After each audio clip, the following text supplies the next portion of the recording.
Good evening. Well, I hope you've enjoyed the last few videos, and I hope that it has helped to explain some of the logic behind and the mechanics of and the reason for having this conversation about self-funded healthcare.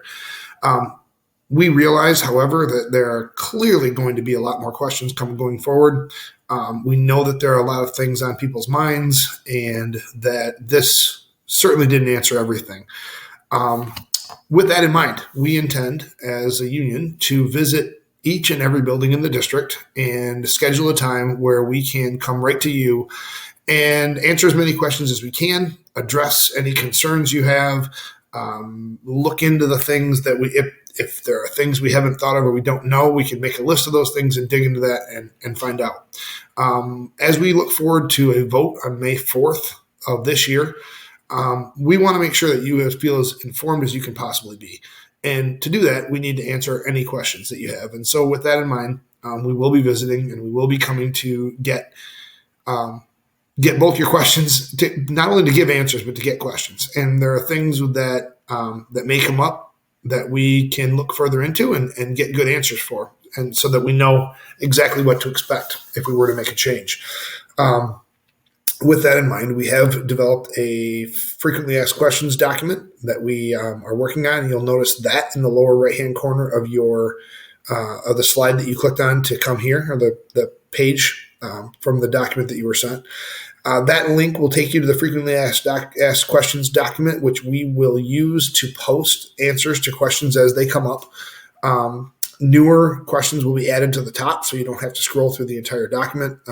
Once you've read it, if you want to go check back there for answers to questions that you might have asked or anything new that has come up. But we will be keeping that up to date and addressing things as they come to us. With that in mind, there are a couple of questions that have already come up that we want to address, I guess, right up front. One of the ones was that Mesa provides excellent customer service. One of the reasons so many districts have stayed with them is because they do have a great customer service. Their website works very well. They have an excellent phone service, and we wanted to make sure that we could expect the same thing if we were to switch. SETSEG explained a couple of different things to me with this one. First of all, your medical questions that we currently call would still go through Blue Cross Blue Shield. And Blue Cross Blue Shield would answer questions about coverage or what kind of medical needs or which doctor to see, things like that. Only in as much as Mesa does now, Blue Cross Blue Shield won't make medical decisions. Sorry if I misspoke. But my point is that they would be more of your medical advisement. SETSEG is sort of our problem solving. We would have an individual person at SETSEG who we would contact if we had questions or if something were, for example, not like we expected it to be with our insurance coverage. You would contact SETSEG, who would then have a single person who is responsible for Hamilton, who would track down the details, get an answer, get an explanation, fight for your coverage if need be, or whatever the case may be. But they would be like our advocate to Blue Cross Blue Shield. So we would have the regular member line at Blue Cross Blue Shield plus an additional advocate at SETSEG. Another question that was asked was whether the people at SETSEG whether they know healthcare well enough to help us. And I just want to say that the team that they have has spent their entire careers either in healthcare or in education, some in both.